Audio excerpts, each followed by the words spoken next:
Hey, good morning. Thank you for joining me.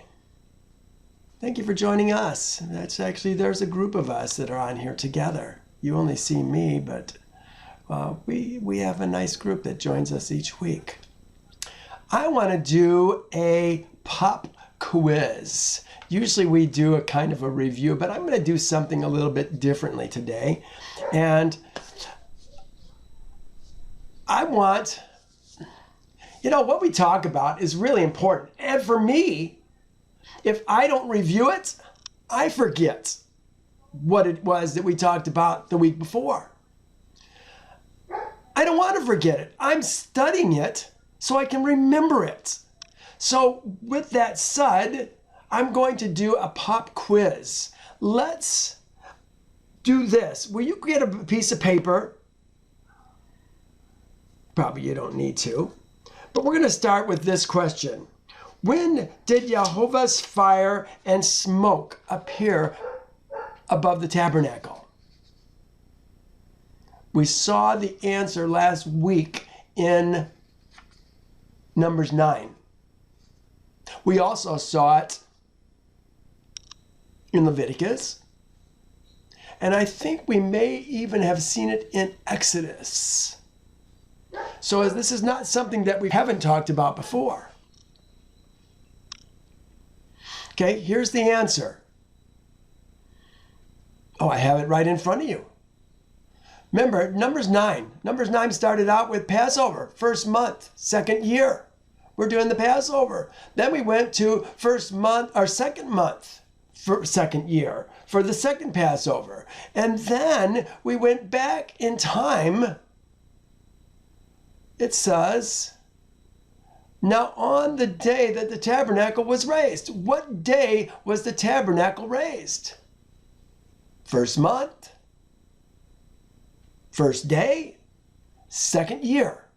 It says this in Numbers 9:15. Now on the day the tabernacle was raised up, a cloud covered the tabernacle, the tent of the testimony.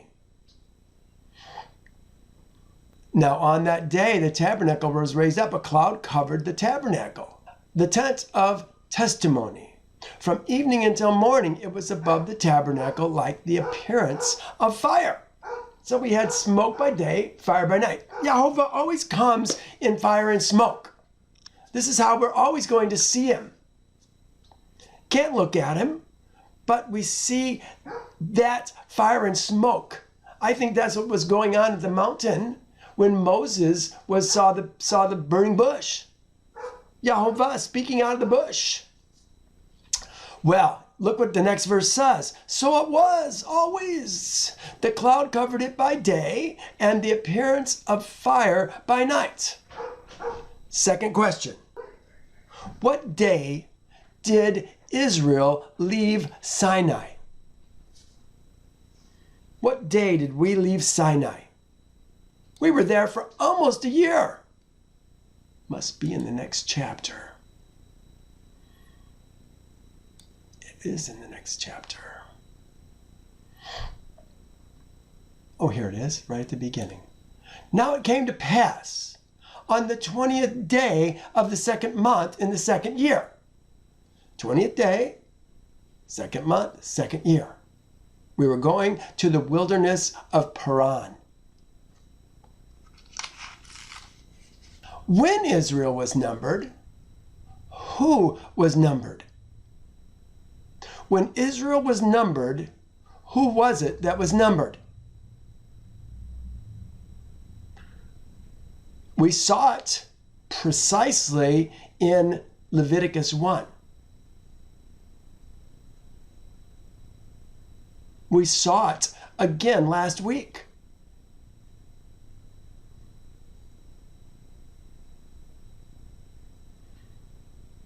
It was 603,550. Took me a while to get and remember that number. Oftentimes it talks about 600,000 in chapter 11, which we covered last week. Here it is. And Moses' son, remember we were talking about the people. The people. No, let's answer the question. Who is it that was numbered? That was the question, wasn't it? It was all the males, not the ladies, 20 years old and above, Torah says, who were able to go to war. Yasher says just the first two. All the Zakar, males who were able to go to war. No, all the males 20 years old and above. That's who was numbered, 603,550.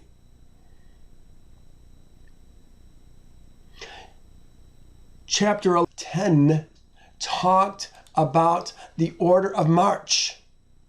Do you remember the order of march?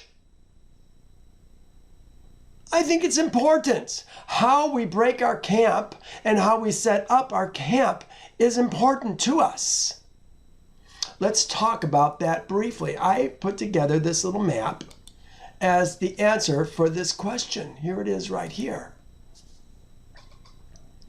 We saw that Judah, what did they call that? The standard of Judah, led Issachar and Zebulun. They were on the east side of the tabernacle. Then we had Reuben, Simeon, and Gad, standard of Reuben, who led the next group. Ephraim, Manasseh, Benjamin led a group. The standard of Ephraim led Manasseh and Benjamin, and then the standard of Dan led Asher and Naphtali. When we left, it was Judah who went first. Then it was the Gershonites. Remember, the Gershonites are carrying all the cloth goods and maybe the leather goods, the tent coverings, the covering that went around the court, and the veil that was at the entrance of the tabernacle. They carried that. Also the Merarites, sons of Merari, they went with the Gershonites. They carried everything else. One had 2 wagons. The Gershonites had 2 wagons. The Merarites had 4 wagons. They went second. So Judah, then these 2 groups of Levites. Then Reuben went with Simeon and Gad. Next, the Kohathites went. Now the Kohathites, you know what? I was a little bit confused last week, and I have to apologize to you for that. Because I remember thinking, the Kohathites, I guess what I was doing was I was thinking of the Kohathites and the priests as being the same group. Completely false.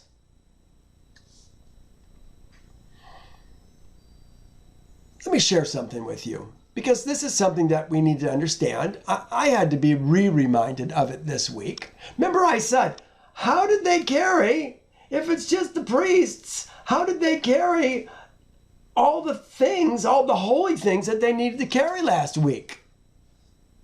Because there's only 2 priests and Aaron. Remember, they're the 2 priests that are blowing the trumpets that we talked about when we break camp, when we gather in the leaders, when we gather in all Israel. I had some stinking thinking that I had to clear up this week. Let me just show you what I discovered. I made a topic note for it so I could do it. Talking about the sons of Kohath. Who are the sons of Kohath? Remember, the priests are the sons of Aaron. Aaron is the son of Amram. Amram is the son of Kohath. Remember, Amram has 2 sons. Moses is one, Aaron is the other. But it occurred to me, Kohathites, there's more Kohathites than just Amram. Look what it says here. And Kohath's seed, I'm reading on the right here, where Amram is Issachar. Hebron, Uzziel. And the years of the life of Kohath were 133. Here he says in Numbers 3:27, from Kohath came the families of the Amramites. The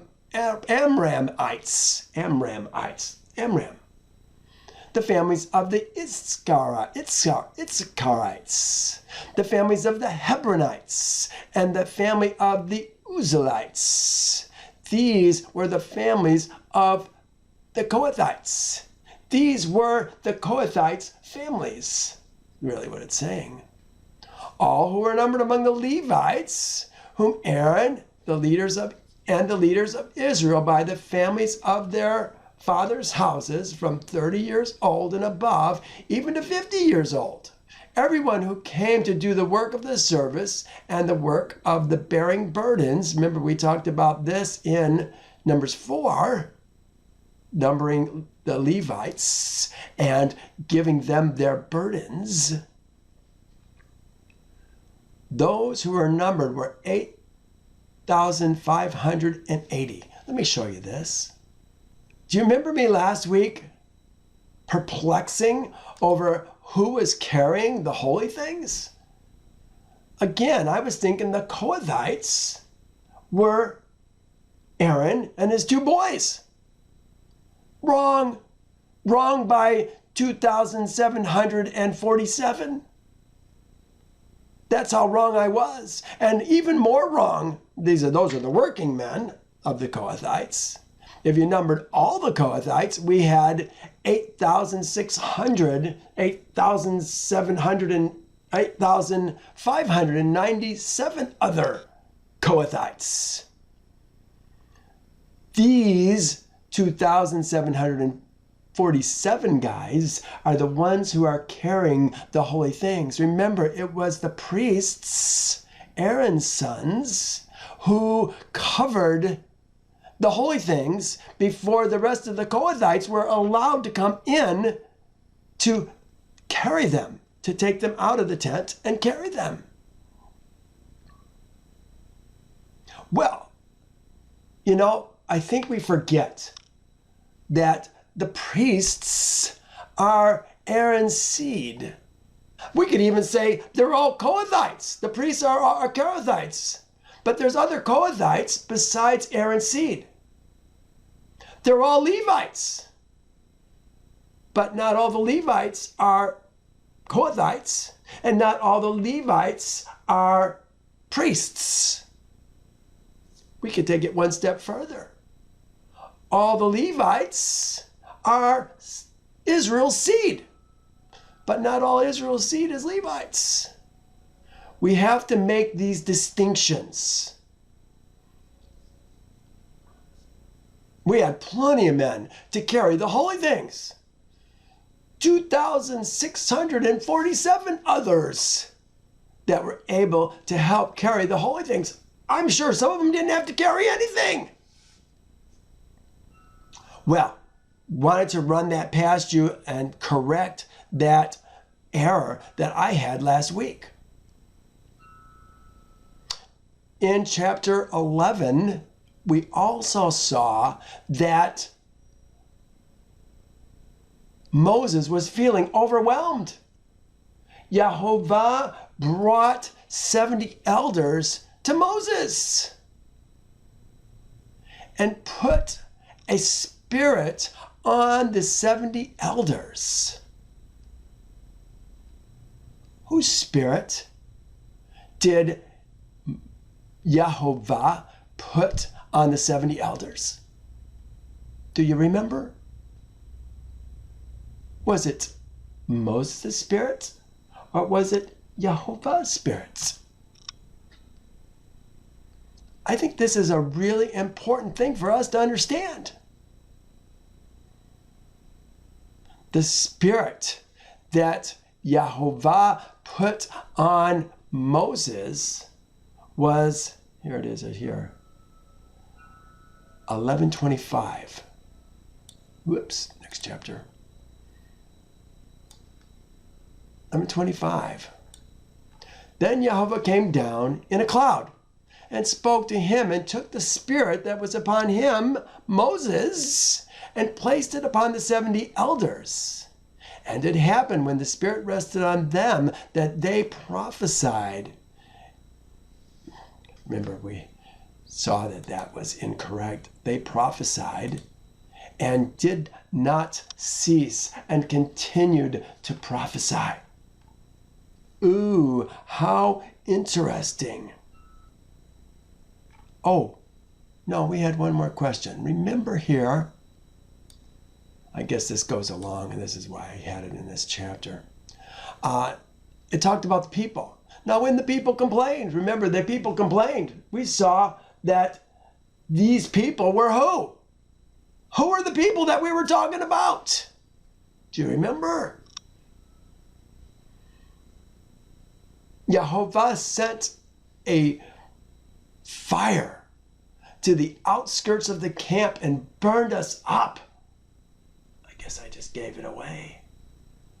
Burned us up for complaining. It was Israel's seed were the people. They said the people, the people, the people. Many times in this chapter, but it wasn't until we got down to 11:21 that we finally found out who the people were. And Moses said, the people whom I am among are 600,000 men on foot. 600,000, ring a bell? 603,550, same people. They were complaining a second time. They already had a fire on the outskirts of the camp. And we got in trouble here the second time when we were complaining about the manna. We remember the fish, which we ate freely in Egypt, the cucumbers, the melons, the leeks, the onions, the garlic. Who was complaining? Two kinds of groups. It says a mixed multitude, but it's really the rabble. It says the rabble. It was the rabble who were complaining. And Israel's seed, it says, so Israel's seed also wept again. Well, let's continue with what we're going to cover today. I hope you enjoyed our pop quiz. I'm sorry, maybe it was a little bit disorganized. I'll try to do better next time. Look what it says. Then Miriam and Aaron spoke against Moses. Isn't that interesting? They put Miriam first. Did they put Miriam first? Let's make for sure they did. Miriam and Aaron. Yeah, they put Miriam first. Isn't that interesting? The female before the man. Is she more important in this particular story? Remember, there's often times when the most important character is the one who's going to be numbered first. We would tend to think it would be in birth order, wouldn't we? But remember, when we were talking about Abraham, the sons of Tahar, he numbered Abraham before he numbered the other two boys, Haran and Nahor. But Abraham was the youngest by a significant amount. I think it was, as I recall, it was like 25 years. There was a bunch of years. Then Miriam and Aaron spoke against Moses because of the Cushite woman whom he had taken, for he had taken a Cushite woman. You know what? I always thought, and this is my thinking, that he had taken another woman in addition to Zipporah. We don't know what happened to Zipporah, do we? What happened to Zipporah? I don't know. She's never talked about after, like Exodus 20. Exodus 19 even. She's never talked about after that. Cushite woman. Who is the Cushite woman that we're talking about? It says, and Miriam and Aaron spoke against Moses because of the Cushite, there it is, the Cushite, Cushite woman whom he had taken. We always say married. Taken. It's not taken. Did he take her? We're going to find out. Maybe he didn't, for he had taken a Cushite woman. Is that the problem that Aaron and Miriam had? That he had taken a daughter of Ham? Remember, Ham's youngest son was Cush. And she was a Cushite woman. Well, let's take a look. It reminded me, actually, it was Carissa that reminded me, my sweet woman, who reminded me about Adoniah, the queen of Cush. I took the second today to pull this up. I want you to read this. Remember Moses, after he had killed the Egyptian, he fled Egypt. We always have the idea that he fled Egypt when he was 40. He actually fled Egypt when he was 16 or 17. I think it was 17. And for the next, 50 years, he was with Cush, the Cush's seed. He came to serve Kikianus when Kikianus was battling to get back into his city because of Balaam and his sons had taken the city. Oh, Balaam and his sons came up over and over and over, didn't it? Well, finally they took the city. After Kikianus died, they made Moses the king. They promised to give to him Adoniah. And now that's finally going to happen. Here's where we pick up. So Moses took the city by his wisdom. And Cush's seed placed him on the throne instead of Kikianus, king of Cush. They couldn't. Kikianus is dead. Moses was the new place. And they placed a royal crown on his head, and they gave him for a woman.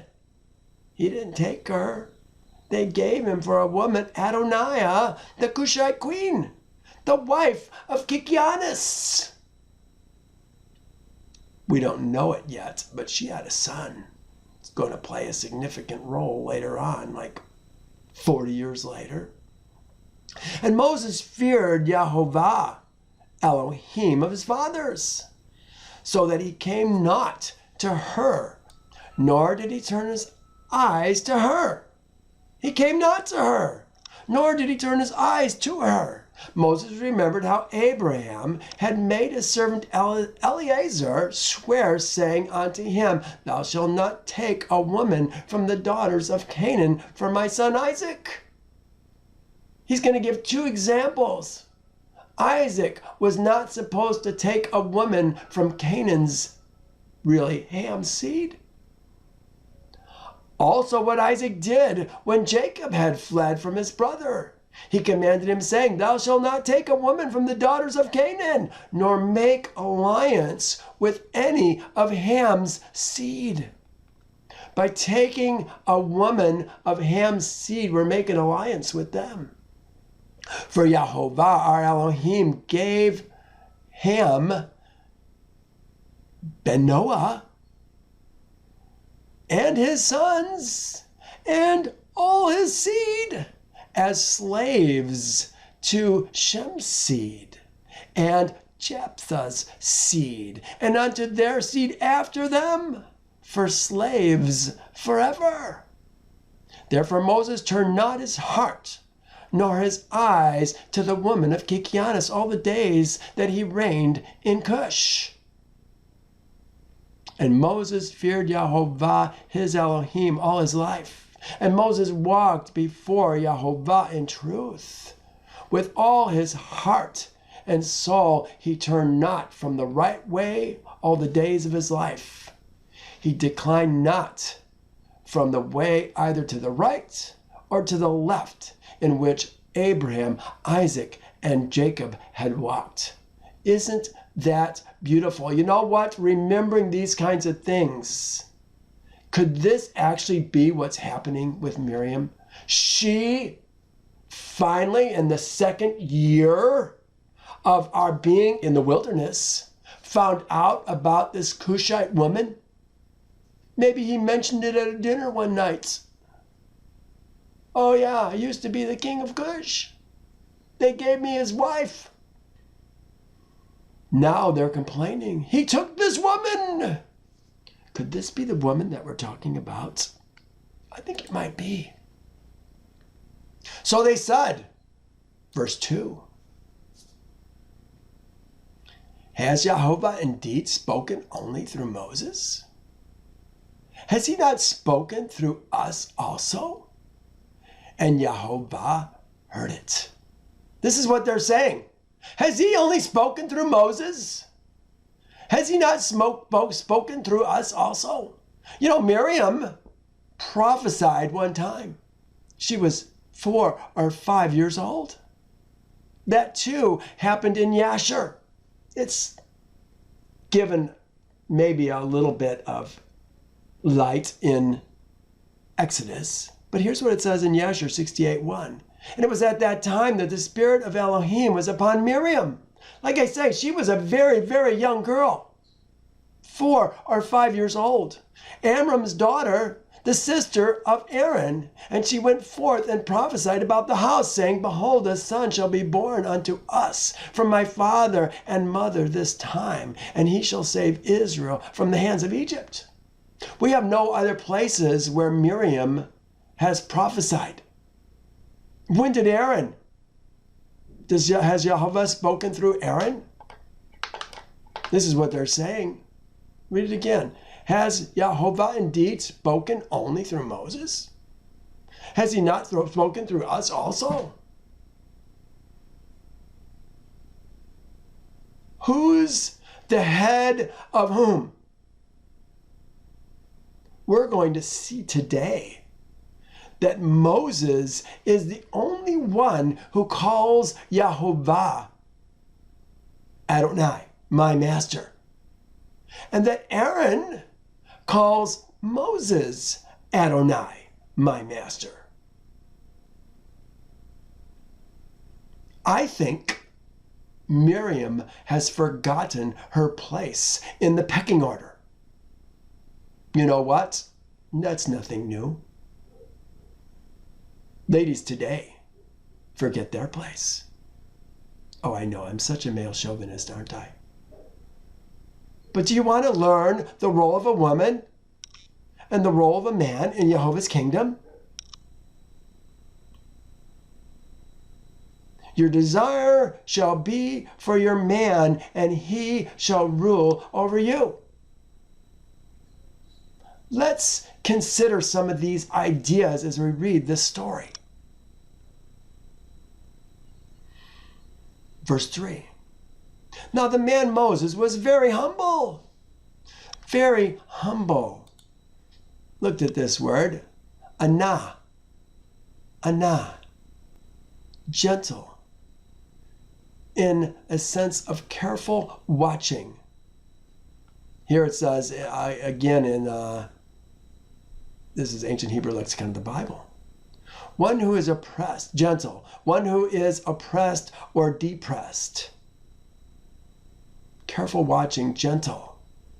Here's what they said in word study. An adjective meaning poor, oppressed, afflicted, humble. It is often used of a persons who put themselves after others in importance. Put themselves after others in importance.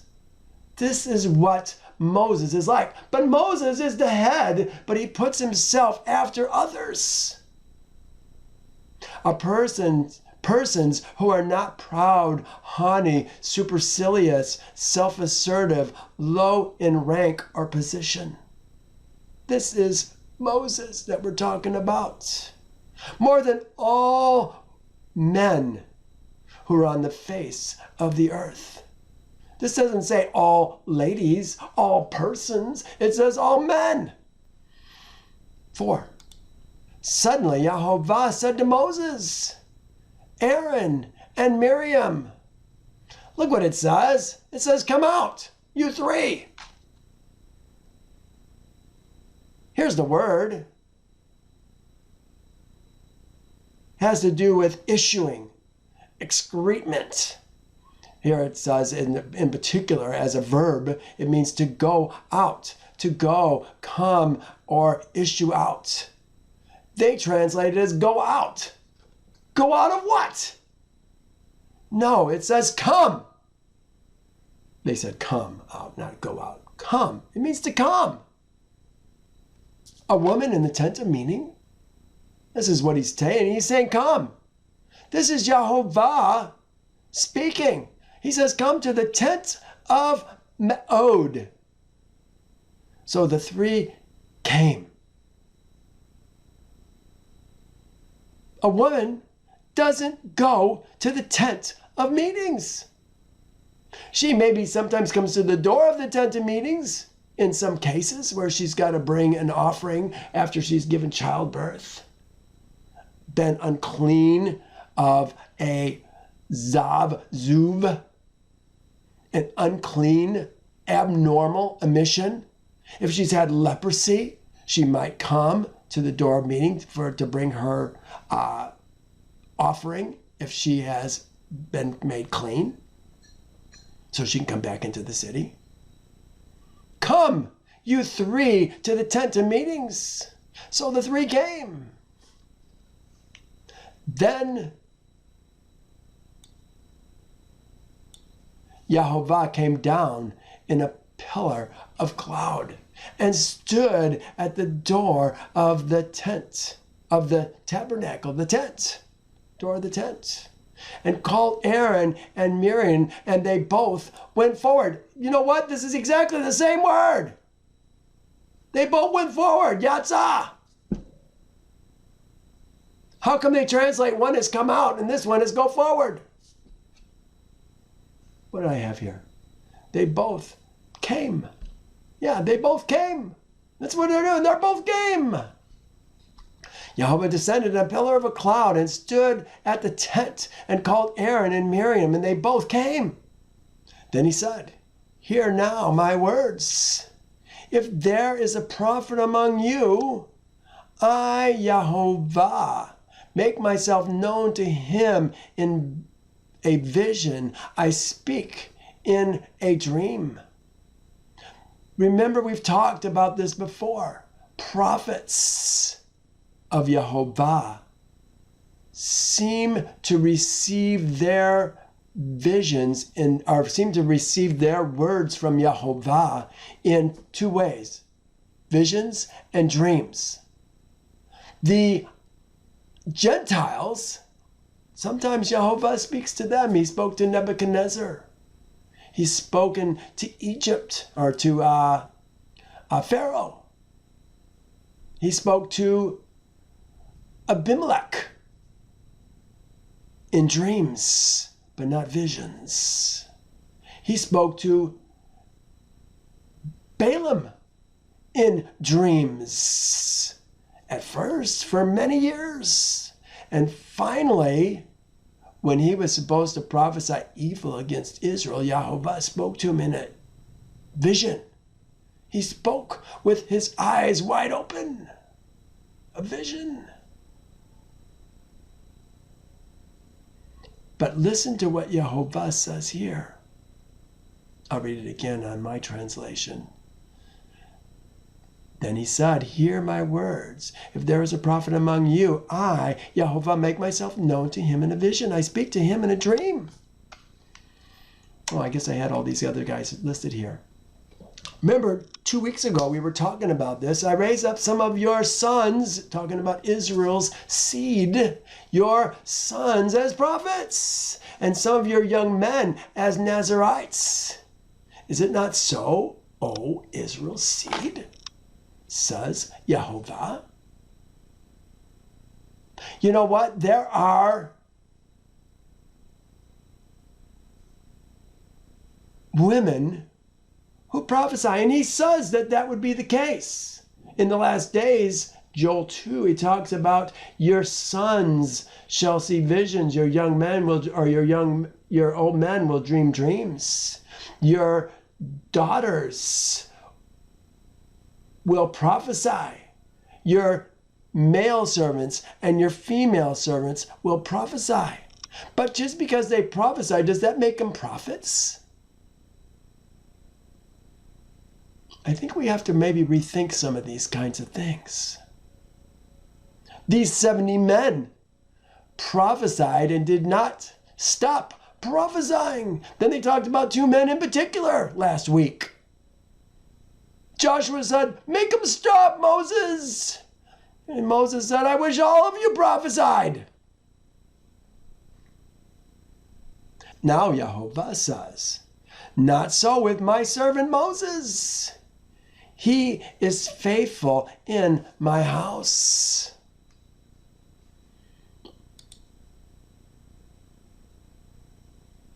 I speak with him, look what this says, face to face. I speak with Moses face to face. It doesn't say face to face. It says mouth to mouth. Pay to pay.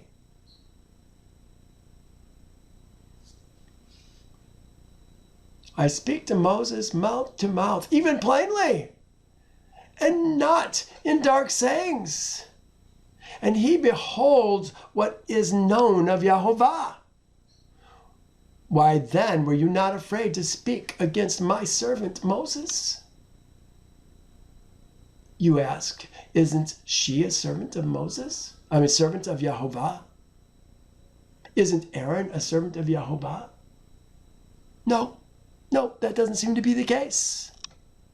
We're going to see that both of them are going to call Moses Adonai. Well, actually, we won't see that Miriam calls Moses Adonai, but she would. Aaron does. Look what it said in Exodus 33. And Yehovah spoke unto Moses, face to face. This is face to face. Panim. Face to face. As a man speaks to his friend. And he turned again to the camp. But his servant Joshua, the son of Nun, the young man, departed not from the tabernacle. We wondered about that. He stayed. Moses left. We wondered if maybe Joshua was getting some additional information. I questioned when we went through this verse if this panim was a qualitative plural. It might be. Remember, we're talking about face to face with the creator of the universe. Here he's talking about mouth to mouth. What's the difference in these two things? In Numbers 12:8, the expression mouth to mouth instead of face to face closes the distance between Yehovah and Moses, implying that the words which Moses speaks have been given to him directly from the mouth of Yehovah, as though breathed or spoken by him. I'm hoping that today you're going to be able to see that what Moses says, Yehovah does. Isn't that interesting? He's the Shalach of Yehovah, the sent one. He's his representative on the earth. What he says, Yehovah says. What Yehovah says, he says. Mouth to mouth. Interesting. So the anger of Yehovah was aroused against them, and he departed. And when the cloud departed from above the tent, suddenly Miriam became leprous, like snow. Then Aaron turned toward Miriam, and there she was, a leper. Oh my goodness, what happens to lepers? Can they stay in the camp? No, they have to leave the camp, don't they? Now listen to what Aaron says. Well, actually, let me just look at my note here. Miriam wanted to be great. but she was sent away from Israel. Miriam wanted to prophesy, but she received rebuke instead. Miriam wanted honor, but got public shame. Miriam wanted to expose Moses' faults. He's taken a Cushite woman, or perceived faults, and instead her own faults were exposed. Not only to her, not only to Aaron and Moses, but to the whole camp of Israel. We're on our way to Paran, but we gotta stop, because Miriam's been put out of the camp for 7 days. It's the cleansing period. She was healed the same day, but she's still got to go through the cleansing period. Take a look at that. So Aaron said, well, look what he says. Oh, Adonai, not Yehovah. He's saying this to Moses. Oh, Adonai, please do not lay this sin on us. Hear that? He's talking to Moses as if he's talking to Yehovah. Do not lay the sin on us, in which we have done foolishly, in which we have sinned. He's taking the same blame. Why is she getting leprosy and not him? Is it possible that her sin is far more grievous than Aaron's? A man confronting another man versus a woman confronting her master, her covering. I put Aaron seems to know his place better, calls him Adonai. A servant does not question the master. So Aaron said to Moses, oh, Adonai, please do not lay the sin on us, for we have done foolishly in which we have sinned. Aaron and Miriam did the same thing, but with Miriam it seems to be more serious. I think it is. I think it is more serious. And in this day and age, a woman questioning her man is standard operating procedure, isn't it? But is that the way Yehovah intended it to be? As a woman is to be an etzer kenegdo, a suitable helper to her husband? Your desire shall be for your man, and he shall rule over you. Listen to Yehovah's answer to this question. I put next, he compares what Miriam did to a man and his daughter. Here it is. He says, please do not let her be as one dead. That's what the leprosy does. Whose flesh is half consumed when he comes out of his mother's womb. Here's Yehovah's answers. So Moses cried out to Yehovah, saying, please heal her, oh Elohim, I pray. And then Yehovah said to Moses, if her father had spit in her face, if her father had spit in his face, this is likened unto the leprosy that he put on her. If her father had spit in her face, would she not be ashamed 7 days? Let her be shut out of the camp 7 days, and afterwards she may be received again. Ooh, this has some very significant things for understanding the role of a man and the role of a woman. We've got to see this. So Miriam was shut out of the camp 7 days. And the people did not journey till Miriam was brought in again. Hey, why aren't we moving? Oh, Miriam's in trouble. Oh, what'd she do? Questioned her master. Sound familiar? Topic note is women. Regarding headship. Let's take a look at that. W-O-M-A-N. Women. Regarding headship. This is the one we were just talking about, Numbers 12. Concerning vows, we're going to see it in 30, that a man overrules the vow that his woman has made. We do that nowadays in our house. We have to protect Carissa. Here is Sarah calling her master, Abraham, Adonai. Therefore Sarah laughed within herself, saying, after I have grown old, shall I have pleasure, my master being old also? Here's the one I really wanted you to see. This is right out of Esther. And this was the story when Queen Vashti stepped out of line. Listen to what it says.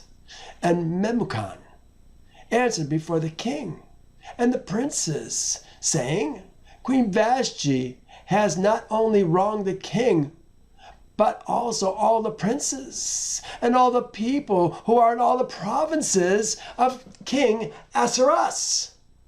The people. Who are the people? The men. Same as the last chapter we just saw. Listen to what he says. For the queen's behavior will become known to all women, so that they will despise their man. They changed it to their husbands, but it's their man. In their eyes.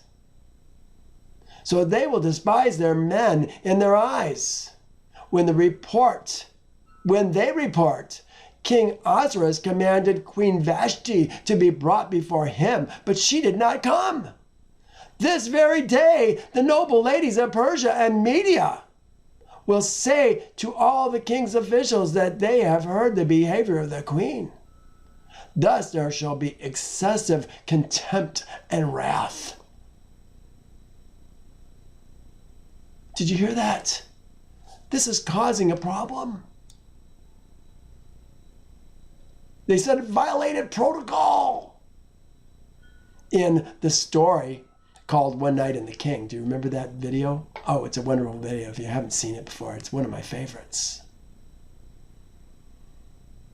They say Queen Vashti violated protocol. What's protocol? A code of correct conduct. I think it was a correct conduct, a way of conducting our lives. The man leads, the woman follows. This is the created purpose of a woman. Oh, we've lost sight of it today, haven't we? They continue, this is the same story. If it pleases the king, let a royal decree go out from him, and let be recorded in the laws of the Persians and the Medes, so that it will not be altered, that Vashti shall come no more before King Ahasuerus. And let the king give her a royal position to another who is better than she. When the king's decree, which he will make, is proclaimed throughout his empire, for it is great. His empire is great. All wives, all women will honor their man, both great and small. They're setting an example of Queen Vashti. And the reply pleased the king and the princes, and the king did according to the word of Memucan. Then he sent letters to all the king's provinces, to each province in his own script, and to every people in their own language, that each man should be the master of his house. There it is. That's the correct protocol. This is Jehovah's protocol. And speak in the language of his own people. So it says, so Miriam was shut out of the camp for 7 days. Why was she shut out of the camp? She had leprosy. If you have leprosy, there's a 7-day cleansing process. Here it is in my right-hand side here. This seems to be the time required for one who was leprous to be declared clean. Here's what it says, Leviticus 14. He who is to be cleansed shall wash his clothes, shave his hair, wash himself with water, and that he may be clean. After that he shall come into the camp, and shall stay outside his tent 7 days. But in the 7th day he shall shave all the hair of his head, and his beard, and his eyebrows. All his hair shall be shaved off. He shall wash his clothes and wash his body in water, and he shall be clean. Miriam was not even allowed in the camp. This says she can go outside the camp, outside the tent. But Yehovah placed her outside the camp. Again, I think he's making an example to all the ladies of the camp. Don't question your master. Could she have said, "Permission to speak freely, Adonai"? Perhaps.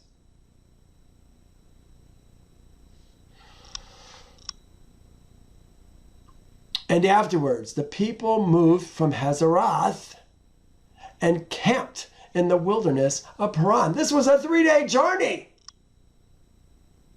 Do you realize how much this 3-day journey from Sinai to Paran was postponed? We had a smiting on Israel on the outskirts of the camp one time. Then we had the food incident. That was 30 days that we ate that food, got sick and plagued. And now, here's Miriam stepping out of line. Here's another 7 days wasted. It was a 3-day journey. Sure takes a long time to go anywhere with a rebellious people, doesn't it? Well, this says that I get to read Yasher 83, 25 through 32. Let's read that. We don't get to read Yasher very much, but I always like it when I can. Here it is.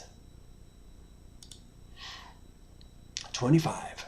And on the 20th day of the month, this is the day we broke camp, the cloud was taken from above the tent of the testimony. At that time, Israel's seed continued their journey from the wilderness of Sinai, and they took a journey of 3 days, and the cloud rested upon the wilderness of Paran. The anger of Yehovah was kindled against Israel, for they provoked Yehovah in asking him for the meat that they might eat. Oh, maybe it is possible that they made it to Paran, 3-day journey. Maybe I'm wrong. I'd have to look at that now more carefully in Torah. Now that I see it here in Yasher, isn't that usually how it is? Yasher helps me see things more clearly. For they had provoked Yehovah in asking him for meat. That's the second time they provoked him. They didn't even mention the first time. And Yehovah hearkened to their voice and gave them meat, which they ate for 1 month. But after this, the anger of Yehovah was kindled against them, and he smote them with a great slaughter. And they were buried there in that place. And Israel's seed called the place Kevarat Hata'avah, because they had buried the people that lusted flesh. You know what? Lusting after your flesh causes all kinds of problems. We've got to learn to walk in the Spirit and put to death the lust of the flesh. For they departed from Kevaroth Hata'avah and pitched in Havirat in the wilderness of Paran. And wealth Israel's seed were in Hazerat. The anger of Yahweh was kindled against Miriam on account of Moses. And she became leprous, white as snow. And she was confined without the camp for 7 days. until she had been received again after her leprosy. Oh, I really like to see the agreement between Yasher, this version of Yasher anyway, and Torah. It's remarkable. Next it says, read chapters 13 through 19. Let's do that. 13. The next two chapters has to do with the spies. I want to try and go as quickly as I can. I know I've got an hour, less than an hour. And Yahweh spoke to Moses, saying, send men to spy out the land. Send men. Send men. Enoshim. What's the word they use for send? Shalak. Ooh, shalak. Sent. Sent ones. They're the sent ones. Here's a sent one being sent by Yahovah to spy out the land. But they're bad. Shalakim. Sent ones. Let's find out about them. Send men to spy out the land of Canaan, which I am giving to Israel's seed. The men get the land. From each tribe of their fathers you shall send a man, every one a leader among them. Who are they going to pick as the representatives? You know what? Up until now, it's been the same guys every time. This time, it's different men. So Moses sent them from the wilderness of Paran, according to the command of Yahovah. They're still in the wilderness of Paran. Apparently Hazeroth and the other place are both in Paran, the wilderness of Paran. So Moses sent them from the wilderness of Paran according to the command of Yahovah. All of them men who were heads of Israel's seed. All of them who are Israel's seed's heads. Important men. Now these were the names these were their names. From the tribe of Reuben, Shamuah, the son of Zakkar. You know what? I'm not going to try and read all these. This one is interesting. We did Caleb, the son of Jephunneh. Then we did one from Issachar. Ephraim, look what it says. Hoshea, the son of Nun. I thought that was interesting. Hoshea ben Nun. Hoshea means salvation. That means salvation. Hoshea. He saved. He saved.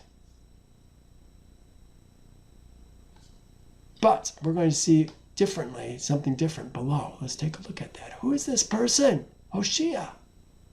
We're going to see it's Joshua. Why the name change? We had Palti ben Raphu. From the tribe of Zebulun, Gadi el ben Sodi. From the tribe of Joseph, Gadi ben Zusi. Look at this. From the tribe of Joseph, that is, from the tribe of Manasseh, Gadi ben Susi. How come it doesn't say Ephraim after that? Ephraim is by itself, from the tribe of Ephraim. Hoshea, son of Nun. Why the disconnect there? Aren't they both from the tribe of Joseph? It doesn't compute. From the tribe of Dan, Amiel ben Gamali.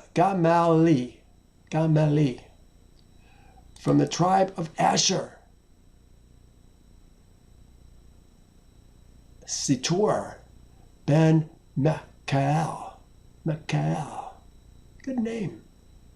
From the name of Naphtali. Nabi, the son of who? Bafasi. The tribe of Gad, last one. Geuel, where is it? Geuel, the son of Maki. These are the names of the men whom Moses sent to spy out the land. And Moses called Hoshea, the son of Nun, Joshua. Joshua. Hoshea again means he saves. Yahushua seems to mean Yehovah saves.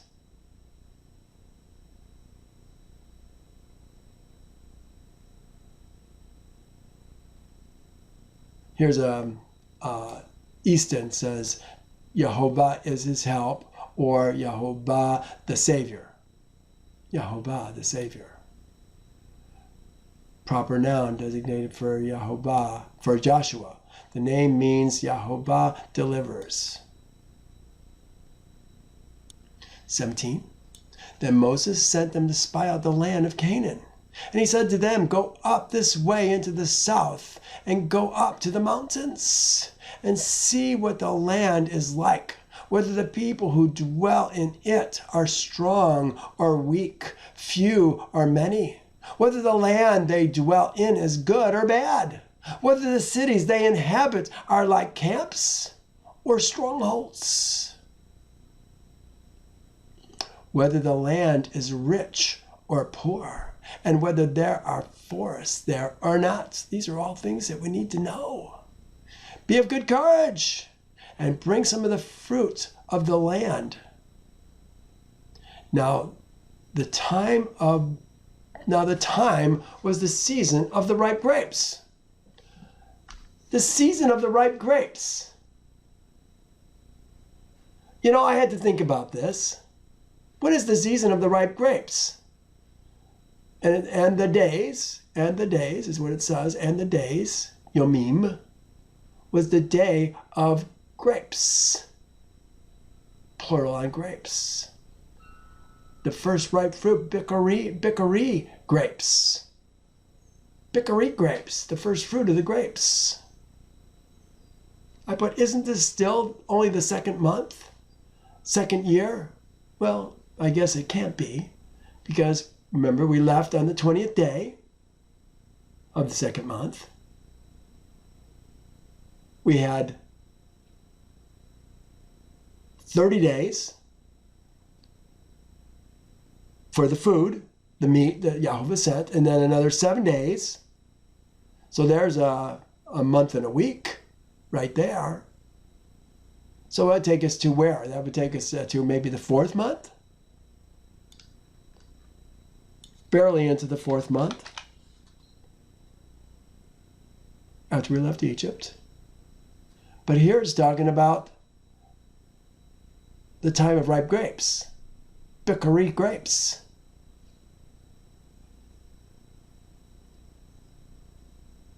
By the way, this is what we always see with this yod. It's kind of like B'nai Israel. This is bikari grapes. Or Israel's seed, grapes, ripeness, or the ripeness of the grapes.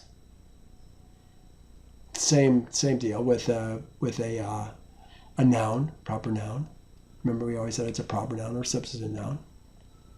It's the grapes, first grapes, ripeness, the first ripeness of the grapes. So they went out and spied out the land from the wilderness of Zin as far as Rakav, near the entrance of Hamath. Near the entrance of Hamath. Let's take a look at where we might be. I put my map together today. I didn't do it last week, but I put it together for you today. Here we are. This is where the Red Sea is, the Gulf of Aqaba. We crossed here at the Red Sea, at Migdal, Pi-Hahiroth. We went to Mount Sinai, right here, Jabal el-Oz. Took a 3-day journey after 11 months and a half and went to the wilderness of Paran. And this is where we must have seen those 2 cities that we were talking about. From there, he tells us to spy it out, the land, from Kadesh all the way up to Rakav, right here. Pretty much all the land. And we're starting by going through, maybe we're finishing by going through Haran. No, Hebron. Here's Hebron right here. This is where the giants are going to be. Let's see what it says about the giants.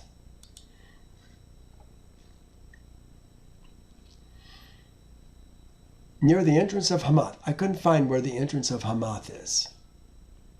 And they went up through the south and came to Hebron. There's Hebron. They went up through the south and came to Hebron. Must be one of the first places they went. What does it say? Achiman, Seshe, and Talmai, the descendants of Anak, were there. 3 giant men. Intimidating. You know what? The world is intimidating. Maybe they don't have giants in the world, but we have strong, strong enemies. The Gentiles are a strong enemy. The kingdoms of this world are strong enemies. They got giant weapons. It's easy to fear them. But we have to understand who Yahovah is and what Yahovah is capable of. Are they going to believe in the words of Yahovah or fear the giants of the land? Now Hebron was built 7 years before Zon in Egypt. Hebron is an ancient city. Our ancestors, Abraham, Isaac, and Jacob dwelt there at times. Then they came to the valley of Eshcol, and there cut down a branch with 1 cluster of grapes, and they carried it between the 2 of them on poles. They also brought some of the pomegranates and the figs. The place was called the Valley of Eshcol. Eshcol is cluster, the Valley of Cluster. The spies brought a big cluster of grapes. Look at this. The place was called the Valley of Eshcol because the cluster which, this is the word Israel seed. But here, unlike all the other places in the Torah where they always make it the children of Israel, they're forced now to make it the men of Israel. Do you see any hypocrisy in here? So convenient, the translation, because they lack deeper understandings of who Israel's seed is, the Ezra men, who have the ger, who dwell with them. I put, the men of Israel, what hypocrites. They have to use men instead of children because all the spies are men. And they return from spying out the land after 40 days. And they departed and came to Moses and Aaron and all the assembly of Israel's seed. All Israel's seed's assembly. In the wilderness of Paran, at Kadesh. Oh, here they're at Kadesh now. They moved up. They brought back word to them and to all the assembly and showed them the fruit of the land. Ooh, it was impressive. And they told them and said, we went to the land where you sent us. It truly flows with milk and honey, and this is its fruit. But listen to what they now say. Nevertheless, the people, Which people are they talking about? Men people or lady people?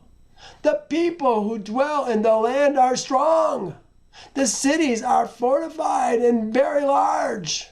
Moreover, we saw Anak's seed there. That's not it. There's still more. They saw the giants.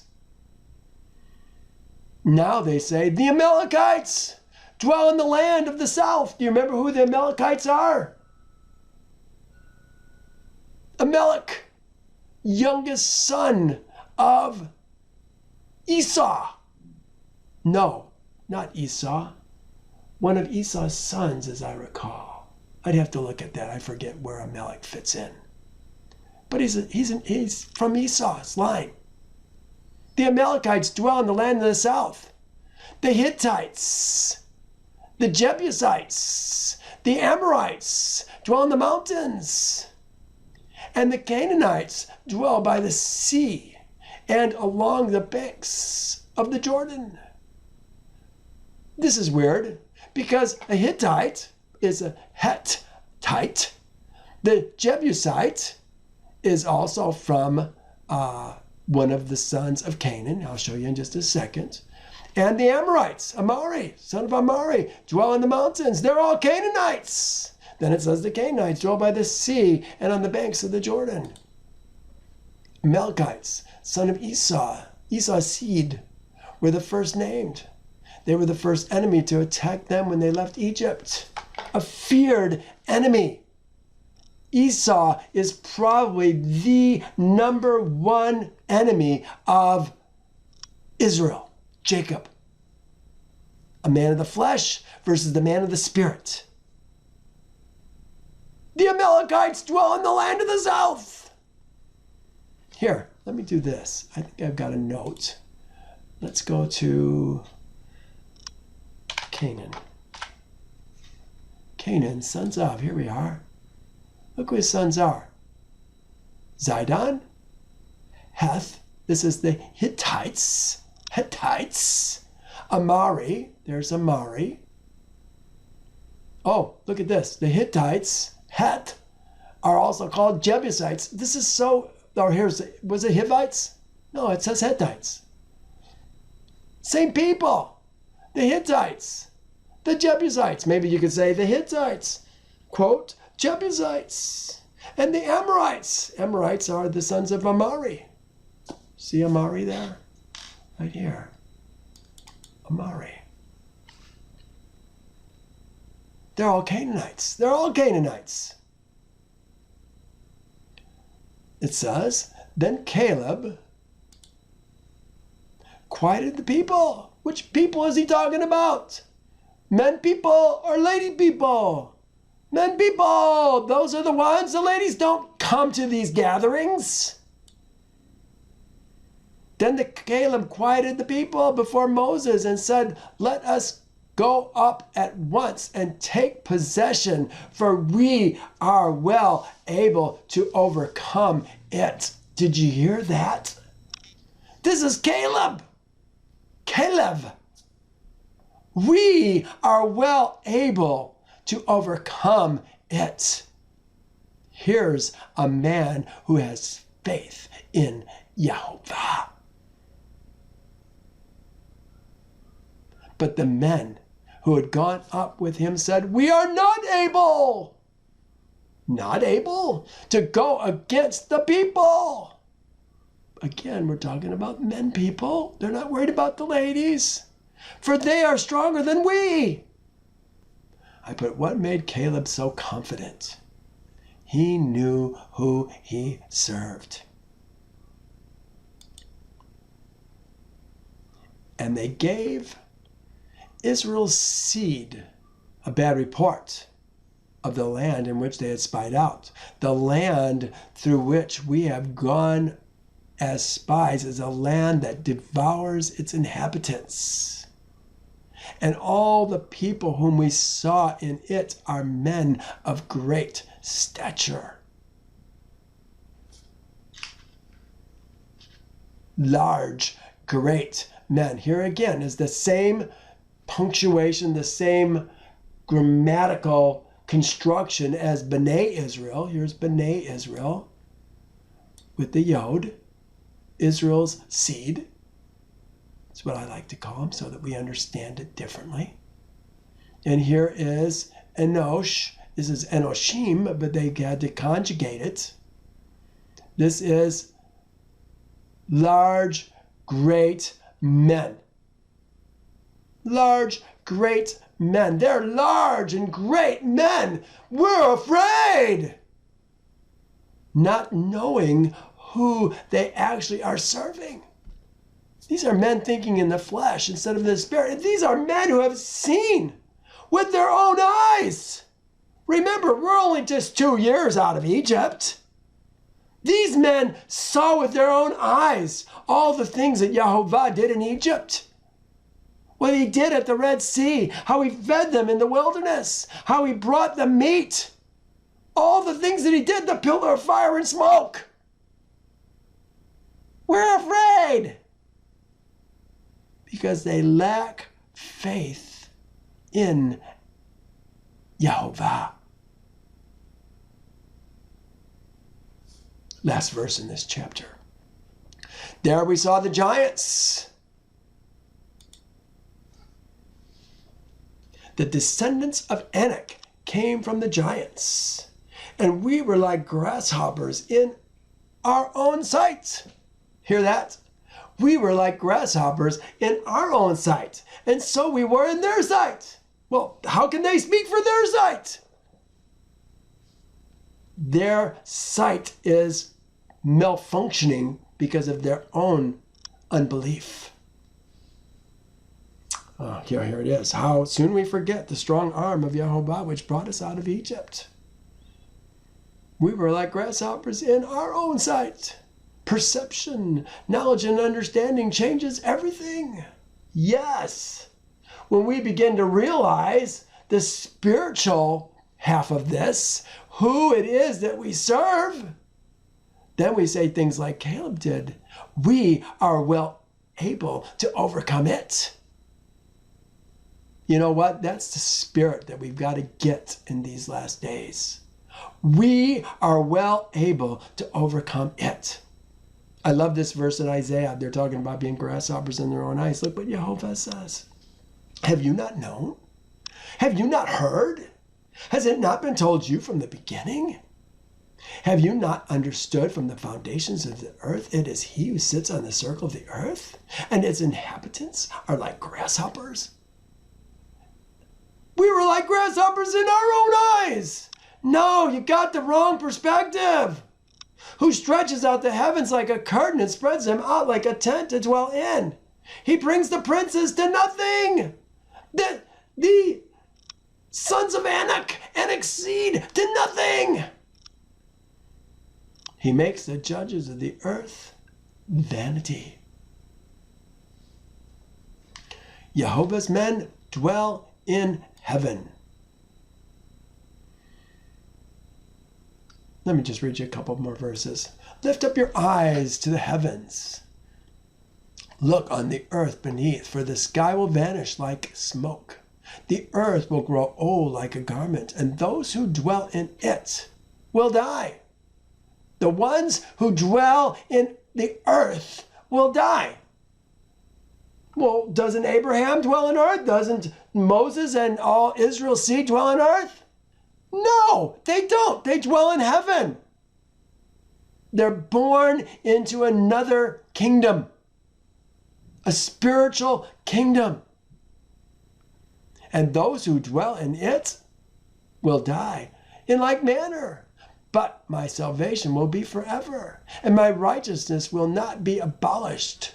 Listen to me, all you who know righteousness, you people in whose heart is my law. Do not fear the reproach of men, nor be afraid of their insults. Jehovah's men are not the grasshoppers. Those who dwell on earth are the grasshoppers, is the point here. One more chapter. Let's see if we can get through this today. So all the assembly lifted up their voices, it says, and cried. It's not there. Lifted up their voices, and the people wept that night. The people, who are the people that we're talking about? We see them in the very next chapter. Here it is. The assembly. This is the Adah. We see this all the time. The assembly is Israel's seed. And all Israel's seed complained against Moses and Aaron. And the whole assembly said to them, if only we had died in the land of Egypt, or if only we had died in the wilderness.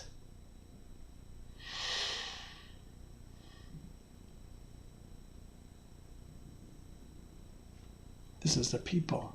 And the people, there it is right there, and the people.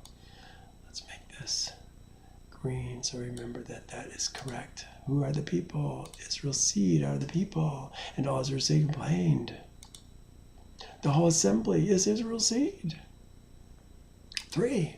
Why has Yehovah brought us to this land to fall by the sword, that our women and children should become victims? Did you hear that? This doesn't say that our men and children should become victims. Why? Because he's talking to the men. Why has Yahweh brought us to this land to fall by sword? The sword, that our women and children should become victims. This is Nashim. Enoshim is men. Nashim. This is Nashim. Our women. This is our right here. Right there. That says our. Our women. Nashim. Again, conjugated. That our women and our taf. This is va-tafim. Or va-taf. Then they got the ending that says our at the end of that. Point is, we're talking to men, the people, the assembly, Israel's seed are all men. So they said to one another, let us select a leader and return to Egypt. Let us select a Rosh. Let us select a Rosh, a head, and return to Egypt. Do you hear what's going on? I put, sounds a bit like Miriam and Aaron, dissatisfied with the current leadership. We can do that. You know, who are the 3 guys? I'll bet you that they were Kohanim, who wanted to be like Aaron later on. We're going to see this in Numbers later on, probably just a few more weeks. What were their names? I'm drawing a blank right now. They wanted to bring their censers before Yehovah. They wanted to be like Aaron and his sons. Didn't like the pecking order. And here we have the same situation. These men are unhappy. They're afraid. And now they're looking to find another leader. You know, finding somebody besides Moses, choosing another Elohim, lawmaker, judge, head. Isn't that exactly what our first commandment's about? Thou shalt have no other Elohim besides me.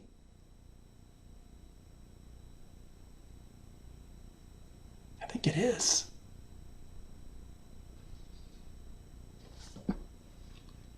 I put the 144,000 will have the same problem with those who have joined them.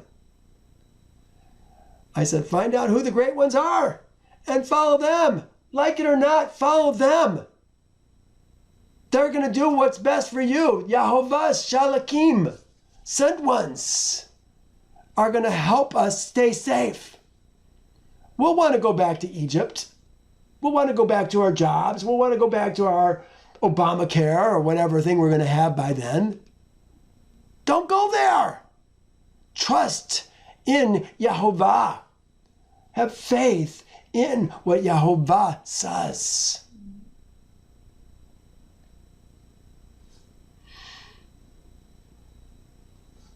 I put, find out who the great ones are and follow them. Better yet, be one of them. Then Moses and Aaron fell on their faces before the assembly, how do we say this?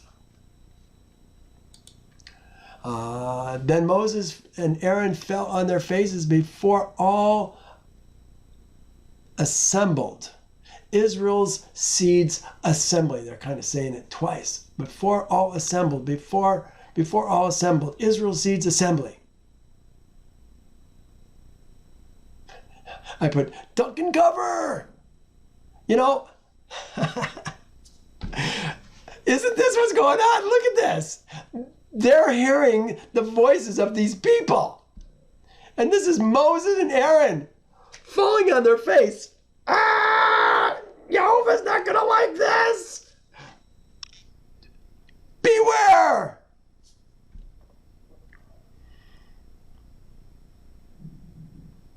But Joshua, the son of Nun, and Caleb, the son of Jephunneh, who were among those who had spied out the land, tore their clothes. This is Joshua and Caleb. Talk about a different spirit in these two men. They tore their clothes. Relations, this is my note for this. Relationships between Israel and the nations were clearly frowned upon. The offspring of these relationships may also have been held suspect and treated with prejudice and discrimination. I suggest to you that the isolation of Caleb may well have been the fruit of this prejudice against the offspring of these mixed marriages. Did you hear that? Caleb was not a native born or birthed Israelite, a flesh Israelite. He was a spiritual Israelite, but he wasn't a flesh Israelite. Here we must take note that Jephunneh, the father of Caleb, is described by the Torah and confirmed later in the book of Joshua to be a Kenizzite. Kenizzites. Save Caleb, the son of Jephunneh, the Kenizzite, and Yahushua, the son of Nun, for they are wholly following me. Let's find out what a Kenizzite is. According to the Torah, the Kenizzites were descendants of Esau. Oh, isn't that interesting? Descendants of Esau through the son of Eliphaz.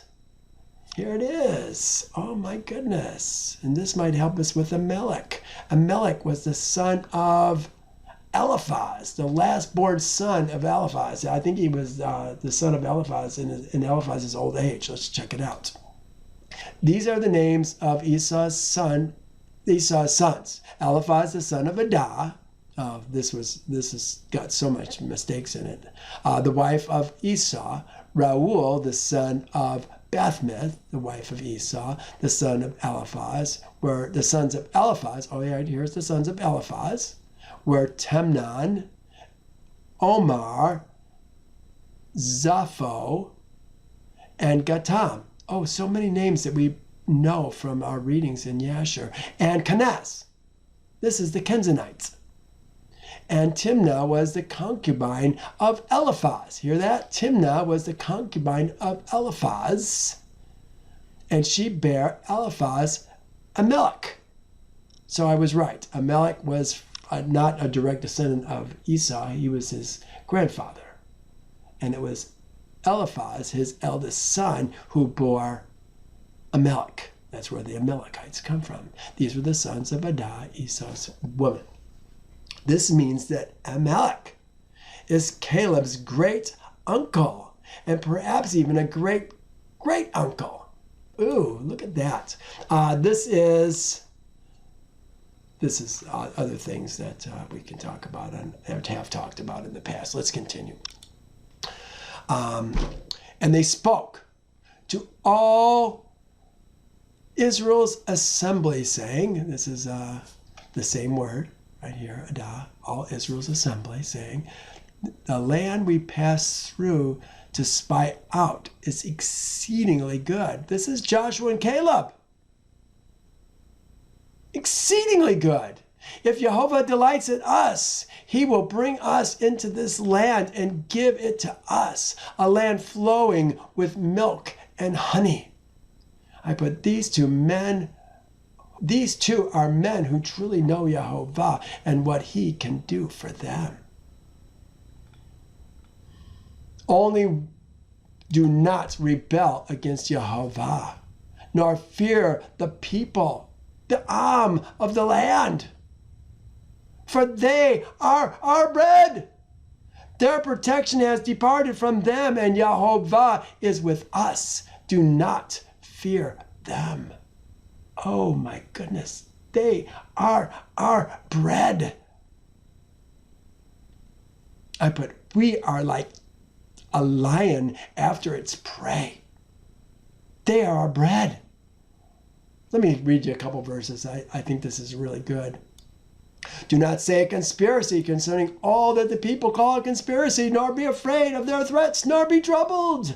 Jehovah of hosts, him you shall fear, not the people of the land. Let him be your fear. Let him be your dread. This is Proverbs 29. The fear of man brings a snare, but those who trust in Jehovah shall be safe. Many seek a ruler's favor, but justice for a man, true justice, comes from Jehovah. So Moab said to the elders of Midian, now this company will lick up everything all around us as an ox licks up grass of the field. Talking about we are their bread. They are our bread to us. And Balak, the son of Zippor, was the king of the Moabites at that time. Ooh, this is really so fascinating. We're going to get into this at the end of Numbers. Here's another one, Numbers 24. This is Balaam's vision with his eyes wide open, part of it.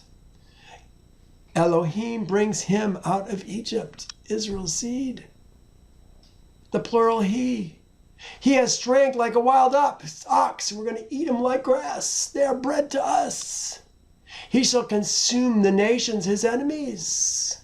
He shall break their bones, pierce them with arrows. He bows down, he lies down like a lion. As a lion, who shall rouse him? Blessed is he who blesses you, and cursed is he who curses you. Look what it says here in Isaiah.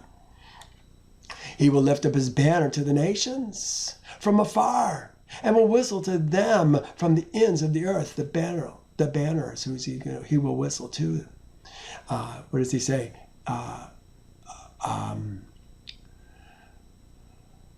Talking about a seed, gather together to me, my kind, those who have made covenant with me. It's talking about the same thing. He will whistle to them from the ends of the earth. Surely they shall come with speed, swiftly gathered together to me, my saints, those who cut covenant with me by slaughter. No one will be weary or stumble among them. No one will slumber nor sleep. Nor will the belt of their loins be loose, nor will the straps of their sandals be broken, whose arrows are sharp and their bows bent. Their horses' hooves will be like flint, and their wheels like a whirlwind. Their roaring will be like a lion. There's the lion metaphor again. They will roar like young lions. They will roar and lay hold of the prey. They shall carry it away safely, and no one will deliver. In that day they will roar against them, the wicked people, like the roaring of the sea. And if one looks to the land, behold darkness and sorrow, and the light is darkened by the cloud. What's the cloud? It's Jehovah's presence among them. Ooh, it's going to be amazing to see in these last days. You got to be on the right side, though. We have giants in our land, also, whom everyone is afraid of. Don't be afraid of the giants of the land. You know, I purposely don't listen to the news. I don't want to have the programming, what would be another good word for propaganda, be put into my mind to fear the Elohim of the land. Because I know Yehovah. I know he's able to deliver us. When he raises us up, we're going to be fearless. We're going to be indestructible. Just like Israel's sons were when they went against the 7 or 8 cities of the Canaanites. I think it was 7 cities of the Canaanites.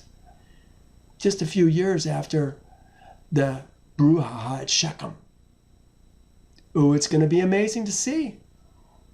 But they want to stone. They want to stone them. And all the congregations said, stone them with stones.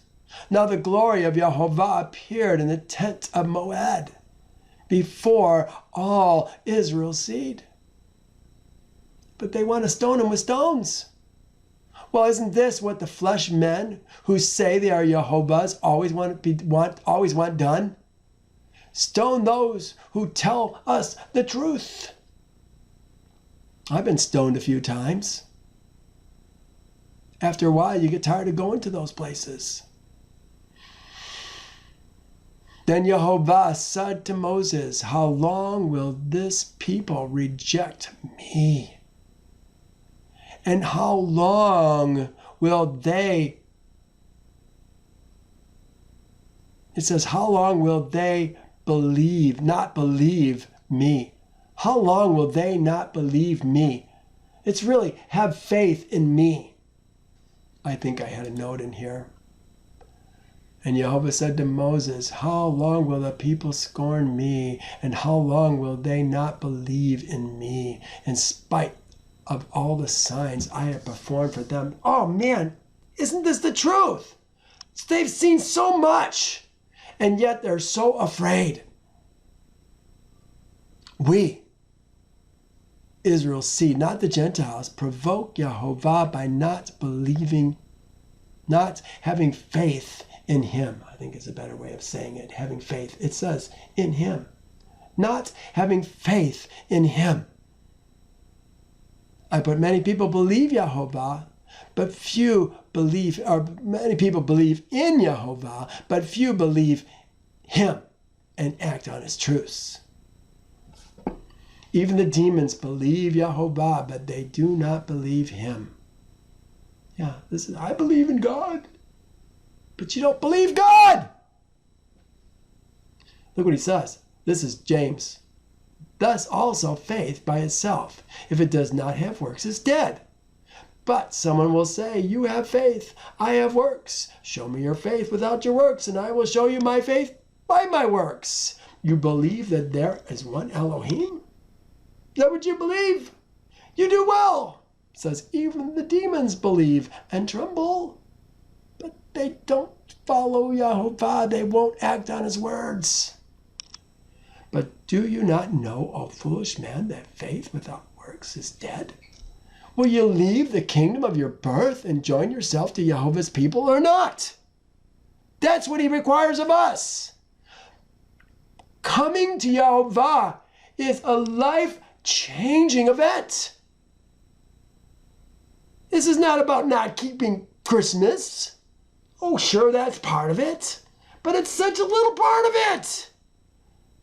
It's about becoming Yehovah's people, leaving the Elohim of our birth. Men. 12. I will strike them with pestilence and disinherit them. I will make of you a nation greater and mightier than they. Yeah, isn't this what we're saying? Remember we said, duck and cover. This is Aaron and Moses. Duck and cover. I will strike them with pestilence and disinherit them. You can't be disinherited if you're not an heir of the promise. These men are supposed to be heirs of the promise, but they won't follow him. Yehovah is saying he wants to start all over again with Moses. But listen to this. And Moses said to Yehovah, then the Egyptians will hear it. For by your might you brought these people out from among them. Which people? 603,550 people. And they will tell it to the inhabitants of the land. They have heard that you, Yehovah, are among these people. that they have, that you, Yehovah, are seen face to face in your cloud above them. And you go before them in a pillar of cloud by day and a pillar of fire by night. The inhabitants of the land know Jehovah's name, and they will call him by that name. Yeah, they will. And they did at that time.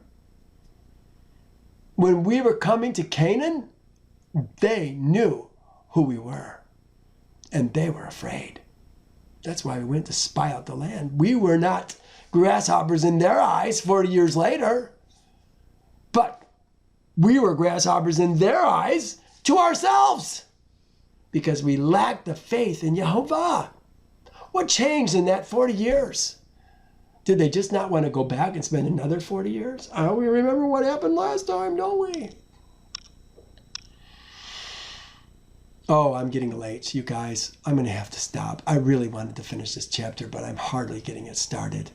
Oh, I have so much more that I want to tell you. You guys, I'm going to pick up. I think we're going to backtrack just a little bit next week to where Moses just started speaking because I don't have time to finish it today. We're going to go way too late, and I don't want to do that to you. So let me stop here. Thank you for joining me. Please, let's gather together again next week. Thank you for listening to my YouTube channel. Please remember to like it. Tell your friends about it. Don't let them get discouraged by hearing me once or twice. Let them hear the spirit that I'm trying to give to you. We can only understand this line upon line, precept by precept. Here a little, there a little. We've got to check it out and see the big picture. Thinking about the children of Israel, oh my goodness, it just destroys us. It's killing us. We don't know about the Ezra. We don't know about the Ger. But we've got to find out who they are and how a man becomes an heir of the kingdom, one of his Chassid. Hey, thanks for joining me. We'll see you next week. Bye now.